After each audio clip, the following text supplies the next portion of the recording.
What's up, guys? JayTheZoomster here. Today we're going to be ranking every single storyline on The Flash from seasons 1 through season 8. As you can see, I have them broken up here. I don't know why Armageddon is right here. I'm going to go ahead and drag that down here. But as you can see, we have seasons 1 through 5 all listed as one story because they weren't really segmented in seasons 1 through 5. Even something like season 3, which had alchemy at the beginning, and season 5, which changed from Cicada to Thawne in the finale, those are still one story. You know, alchemy was a servant of Savitar, and the Cicada storyline directly led to Thawne's escape within season 5. So all of those are going to be counted as one story. And then, as you know, when the graphic novel format became a thing, we have the season 6 Bloodwork arc, the season 6 and 7 Mirror Master arc, the season 7 Forces arc, the season 7 Godspeed arc, and what we have of season 8 so far, which is Armageddon. So let's go ahead and dive right into the ranking. We're going to be going in order from season 1 all the way to season 8, starting with season 1, the original, the OG Reverse Flash season. So you can say a lot of things about this show, but one thing that everybody agrees on is that season 1 is great. It's the peak of the show, which is kind of sad because it's the first season, but I don't think the seasons that came after are necessarily that bad, but season 1 is clearly the show at its finest. Everything is thought out and planned, and it's just a really, really fun season to watch. It had a fantastic mystery. Thawne is a terrific villain. It's paced so well because you have the first half of the season, which is kind of like Barry just kind of becoming a hero, and every single metahuman tests his ability as a hero. You know, episode 2, the guy mutates and turns into like a bunch of people with multiplex, and you know that means he can't just punch his way out. Then the guy turns into Mist, so he can't just hit his way out. You know, he literally can't hit him. And then we also get Captain Cold, who can literally freeze him in place. Then we dive into the mid half of the season, which kind of transitions into Firestorm. And then we get into Thawne at the very end of the season, and it's so good. The finale is probably one of my favorite episodes of the show, if not my favorite episode. And for that reason, I'm going to go ahead and drive season 1 up into S. Now we're going to be talking about season 2 and the Zoom storyline, and honestly, there's a lot of good about the Zoom storyline. However, I also think that it's a little overrated by some people, and there's some problems that not a lot of people really think about, and a lot of that comes down to the pacing. The first half of season 2 and of this storyline is completely throwaway, right? We get episodes 1 and 2, which are important and introduce like multiverse doppelgangers. Earth 2 Harrison Wells, I think, gets introduced there, and then Hunter Zolomon, aka Jay Garrick, gets introduced. So those first 2 episodes are important. Then, however, episodes 3 and 4 are Legends of Tomorrow setup. 5 and 6 are kind of important, as 6 introduces Zoom. But then 7, 8, and 9 are all just like kind of boring one-offs. 7 is a boring Gorilla Grodd episode. 8 is the crossover, and it's not a good crossover. And then 9, the mid-season finale, is not even like an important episode. It's just a filler episode. However, the second half of the season is pretty great until a point. We get Earth 2. The Earth 2 two-parter is fantastic. We get King Shark, who has a great episode. We get Trajectory, which is awesome. We get the episode Flashback, where Barry goes back in time to season 1 and talks to Eobard Thawne. Amazing episodes. Some top-tier Flash episodes in this arc. However, they don't really deal much with Zoom himself, and when Zoom does come into the forefront in episode 18, things kind of slack and the season gets really, really inconsistent. In season 2, episode 18, Barry gives his powers up to Zoom, and it's just kind of an unearned moment in the season. Episode 19 isn't very good. 20 and 21 are great. Love those episodes, especially 21. 22 is a bit dull. Not too much really cool happens in it, and the finale is good as an episode, but it's a bit of an underwhelming finale. Zoom is a fun villain. I think Teddy Sears does a great job playing him. I like the mystery.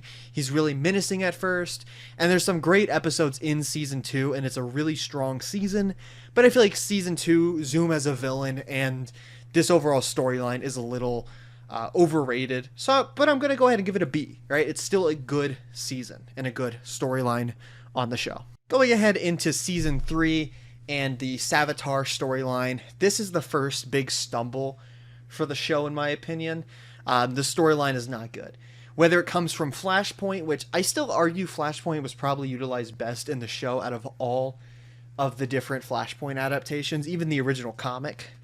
But I still think it could have been at least 3 episodes. I feel like at most it should have been 3 episodes. So that was a little dumb, and I just wasn't a fan of the weird changes that they did, because I feel like when he restored the timeline, not enough things changed, but just enough things changed for to make you feel like you missed like half a season's worth of episodes. Dr. Alchemy is really stupid.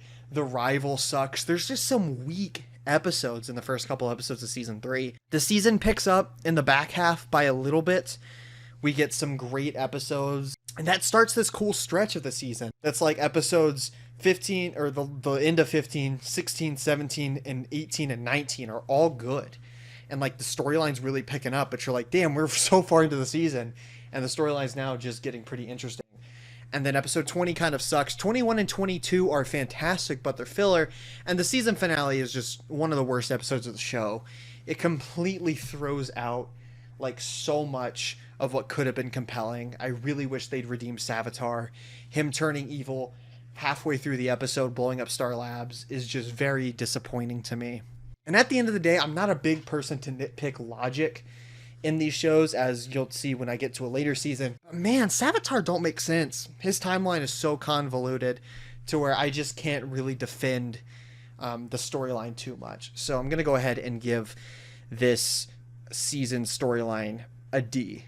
If it had ended better, if the finale wasn't as bad as it is, and if they actually went through with redeeming Savitar and giving it a nice emotional ending, I could probably move Savitar's storyline up to a B with the Zoom storyline, because there's elements that are just as good, if not better, than season 2. But at the end of the day, as is season 3 and the Savitar story, D. Not a very good storyline. Now we're moving on to Devoe in season 4, and I'm gonna be honest, there's parts of season 4 and the Devoe storyline that are fantastic. Barry going to jail, great idea. I really like that arc. Devoe in the first half of the season is really, really great, and I think that he's a super strong and charismatic villain, so I really do enjoy that. And I think that the body swapping, while a little annoying at times because they kept changing into actors who couldn't really act, I feel like it was a cool idea, and some of the body swapping was really cool. I think as far as an overarching story goes, this season is pretty well thought out and planned out, and I like how it resolves. My main issue is just, I feel like Devoe did not sustain 23 episodes, because there's a large stretch in the middle where it just drags, and even if it comes together in the finale, it does not make up for some extremely dull filler episodes, which it was cool that they had the bus metas to make the filler episodes important, but at the same time, I don't feel like it really ended up being as good as they wanted it to be. And the season just overall is not a very fun season to watch, because it can just get really, really boring and dull. But it does end well, and I think that overall it's more thought out and makes more sense than something like season 3. So I'm going to go ahead and give season 4 a C. I think it's a pretty solid story, just kind of boring at times, and there's some really miss episodes in this season. And the storyline is all that can kind of keep it down. Now I'm going to move on to what is probably a hot take. Season 5. So if you've watched my seasons ranked video for the Flash, you'll know I like season 5, and I like this Cicada story, and I like it a lot. And part of that comes from Nora. I feel like she gets a great arc in this season. Terrific storyline leading up to her demise. Just a great overall like way to handle that character. I really like Cicada as a villain. He's pretty fun. I like his backstory. All of that is really, really cool. And I'm just overall a huge fan of like all of that. And I really love how that's all tied to like Thawne, and it leads to Thawne escaping in the finale because the dagger was keeping him, locked up in prison. Fantastic twist. I love it. It feels so thought out. Every part of this season is so well thought out and paced. The metahuman cure stuff can get a little redundant and stupid, but even that was like thought out for a conclusion. The Speed Force language introduced in the beginning of season 4 pays off, and just it all wraps up in a really strong finale. Now there's some logic issues Cicada's dagger doesn't work as well as it should sometimes. People think Cicada's actor is bad, and I won't disagree, but I feel like there's a lot to love here. Even if you don't like Cicada, there's a lot of great Nora stuff. Thawne in this season is fantastic. I'm giving this an A tier. And it's a cool thing they decided to follow up one of the best storylines on the show with another one of the best storylines on the show, the Bloodwork arc. This is the first of the graphic novels. We currently have 5 of them. And Eric Wallace took over and decided to split the seasons up into chapters and like chunks, which is great because as much as I do like the Cicada storyline, there are chunks of it where it really drags. And they tried to, spice things up by introducing Grace, but it really didn't work. It was kind of like the body swapping thing in season 4. But the Bloodwork arc is great. I love the way we get into it. Ramsey as a villain is fantastic. I love the parallels between him and Barry. I think he's got a really cool power set. Just overall, the writing is super strong and compelling here. Barry gets some of the best character work he has ever gotten. And The Last Temptation of Barry Allen Part 1 is probably tied with the Season 1 finale as my favorite episode of the entire show. Visually fantastic. The finale of this arc is great too. Just an all-around stellar storyline.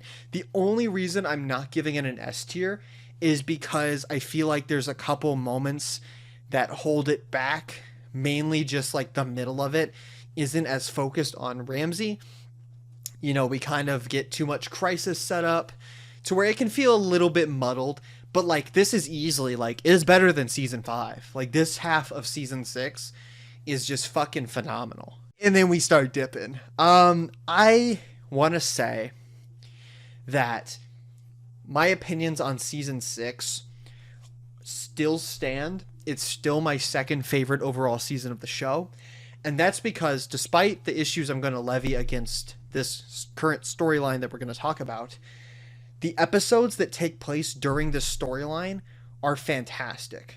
They're really, really good. But at the same time, a lot of the episodes that do deal with Mirror Master aren't as interesting. And even the episodes that do deal with her, I feel like they don't progress the story in a meaningful way. Like Liberation does, and it does it well. But So Long and Good Night technically moves the storyline forward. That's season 6, episode 16, if you don't know titles. But, I don't know. So much of the season is just Eva trying to, get a little techno doodad to escape the mirror. And I like how it all concludes, I think.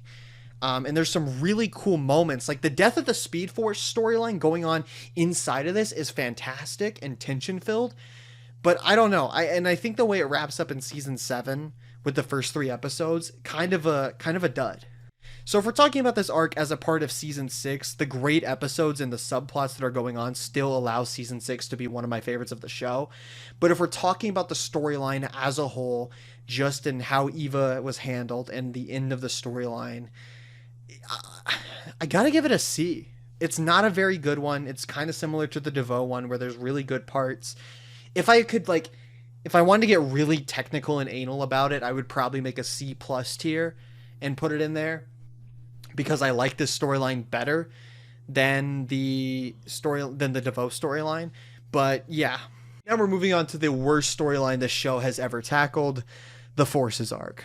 I've already talked about this at length. Go check out my season 7 video or my Forces arc video. F tier. The storyline makes no sense. The villain of the Speed Force is terrible.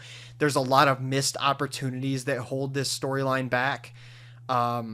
It's just not a good story. Moving on, now we have the Godspeed storyline. Again, I dive into that in my season 7 video, but I'll go ahead and give a brief overview here. I like it. It's really fun. If you turn your brain off and just want to watch some really fun Flash stuff going on, it is a great storyline for that. Godspeed's really campy, but I think he's really fun. The lightsaber fight at the end of the season is great. Bart and Nora being there are awesome. I could see you giving it a C because it's a little rushed. It definitely need to be at least 1 episode longer. I'm giving this a B. I like this storyline. It's fun. It's good. And now we're going to go ahead and talk about the Armageddon crossover event. I haven't talked about this much. I have a video coming out. I don't know if this is going to come out before it because it might. If it is, I'm going to go ahead and save most of my thoughts for the video. So I'll just go ahead and say this arc was really good. One of the best storylines the Flash has tackled. Despero was a great villain. The way Thawne was handled was fantastic. I love pretty much every episode. The thing is that, like, there's some things that hold it back. There's some bad subplots. So at the end of the day, I'm going to go ahead and give it an A. Well, thank you all for watching this video and looking at my ranking of all of these. I'm going to go ahead and organize them within the tiers so you can get my ranking of each of them. All right, there you go. The order that they are in the tiers is how I feel about them each. Go ahead and leave your ranking of the storylines down below. I'd love to see them. I know some of these are going to be unpopular, like season 5 being as high. Some people might even disagree with the Godspeed arc being as high as it is, but I really did enjoy it. So yeah, thank you for watching. I'll have my Armageddon video out soon. It may already be out, but I'm not sure. Go ahead and watch that if it is, or keep an eye out for it when it does come out. Thank you all for watching, and I'll see you all in my next video.